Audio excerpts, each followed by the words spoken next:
হে all good morning. তো সকাল সকাল ঘুম থেকে উঠে ব্যাগপত্র গুছিয়ে নিচ্ছি, কারণ আমি চলে যাব আজকে। কোথায় যাব, কেন যাব, পুরোটা জানতে হলে অবশ্যই স্কিপ না করে দেখতে হবে। তো তোমরা দেখতে থাকো।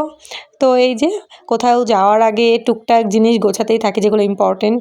পাওয়ার ব্যাঙ্ক, চার্জার, এগুলো তো বেশি ইম্পর্টেন্ট। আর আমি ধরো একটু সাজতে ভালোবাসি, তাই মেকআপের জিনিসপত্র তো মাস্ট। কোথাও গেলে একটু সাজতে তো হবে। তো আমি 2-3 দিন থাকবো ভেবেছি, তাই একটু খেজুর, আমন্ড একটা কৌটোর মধ্যে সব অল্প অল্প করে নিয়ে নিলাম। ছোলা নিয়েছি। তো অনেকেই বিশ্বাস করবে না, আমার এক্সাইটমেন্ট এই কারণেই হচ্ছিল যে প্রথমবার আমি ট্রেনে চড়বো।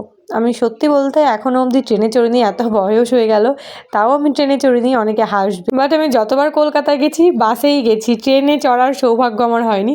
তো যাই হোক, এই দেখো রেডি হয়ে বেরিয়ে পড়লাম 11:30 নাগাদ। তো আমি, পিসি, বাবা আর দোয়েল বেরিয়ে পড়েছি। তো এবার স্টেশনেও চলে এসেছি। চলো তোমাদের সাথে একটু শেয়ার করি, প্রথমবার ট্রেনে উঠবো। তো আমার তো বেশ মজাই লাগছিল। 10 টাকায় খাও।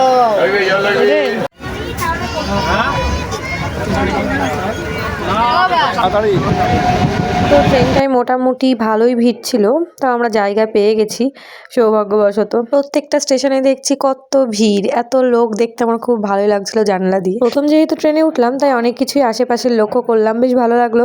এমনকি আমাদের সাথে হাসির কিছু ঘটনাও ঘটে যায়। তো আমরা যাচ্ছি কল্যাণীতে, তো সেখানে পিসির মেয়ে থাকে চাকরি সূত্রে। তো ওখানেই আমরা ঘুরতে যাচ্ছি, যাবো যাবো করে যাওয়া হয়নি। তো আমরা হুট করে প্ল্যান করেই বেরিয়ে পড়লাম। যদিও আমি বাসে বমি করি, তাও ট্যাবলেট খেয়ে বেরিয়েছিলাম, তাই 4.5 ঘন্টা আমি জার্নি করতে পেরেছি প্রায়। তো এখন স্টেশন থেকে বেরিয়ে প্রায় 10 মিনিটের রাস্তা অটো করে। তো আমরা আস্তে আস্তে পৌঁছেও গেলাম। তো বেশ সুন্দর লাগলো, নতুন জায়গায় বেড়াতে এসেছি। সত্যি কথা বলতে জার্নিটা আমি একদমই পারি না। মানে ঘুরতে যেতে ইচ্ছা করে, কিন্তু এই জার্নিটাই আমার বিরক্ত লাগে। বাড়ি এসে সবাই ফ্রেশ হয়ে আমরা চা বিস্কুট নিয়ে বসে পড়ি, কারণ এতটা রাস্তা সবারই প্রায় মাথা যন্ত্রণা শুরু হয়ে গেছে। তারপরে একটু রেস্ট নিয়ে আমি, বাবা, দোয়েল কাছেই একটু দোকানে গেছিলাম সিঙ্গারা মিষ্টি আনার জন্য। তো ফুচকা দেখে মানে আর লোভ সামলাতে পারলাম না, তো আমি আর দোয়েল একটু ফুচকাও খেয়ে নিলাম। দেন মিষ্টি সিঙ্গারা নিয়ে চলে আসি বাড়ি। আর যেহেতু সঙ্গীতা দিদি এখন নেই, ওর রাত 8টা অবধি ডিউটি ছিল, তো ও একটু পরেই চলে আসবে। আর এখন বাজে সন্ধ্যা 6টা। তো বাড়ি এসে পিসি মুড়ি মাখিয়ে দিল বাবার জন্য।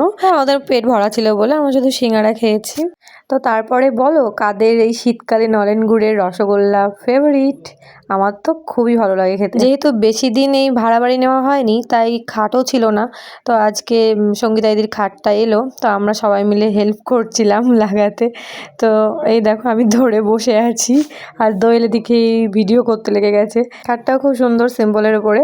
যাই হোক, বলতে বলতে সঙ্গীতা দিদিও চলে আসলো। এই যে গাইস, এই তোমাদের বাড়ি আমরা চলে এসেছি, মানে আমি আর কি। তারপরে আবার মিষ্টি খেয়ে নি, জল ভরা সন্দেশ। এখন বাজে রাত 9টা, আর এখনো রান্না বান্নার এদিকে সব কিছু চলছে। তো সঙ্গীতা এদিকে রান্না বান্নার দায়িত্বে আছে, আর পিসি কাটাকুটির দায়িত্বে আছে। তো ডিউটি থেকে এসে একটু বসেই রান্না করতে চলে এসেছে। তো এদিকে পিসি পেঁপে নিয়ে বসে আছে, কারণ পায়েলকে পেঁপে খাওয়াতে হবে, এটাই ওদের নির্দেশ। তো যাই হোক, এদিকে আমরা সবাই মিলে টুকটাক হেল্প করে রান্নাবান্নাও কমপ্লিট হয়ে গেছে। এদিকে বাবা ঘুমাচ্ছে, আর দোয়েল ফোনে গল্প করছে। কার সাথে? আমরা রোববার আসবো হয়তো, দিদির সাথে।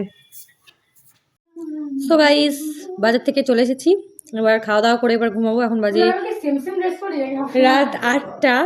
তো এখন ঘুমানো টাইম। দেখতে পাচ্ছ, চোখ দেখে বুঝতেই পারছো কতটা ক্লান্ত, কারণ আমি বাসে জার্নি করতে একদমই পারি না। বাস, ট্রেন, দেন বাড়ি।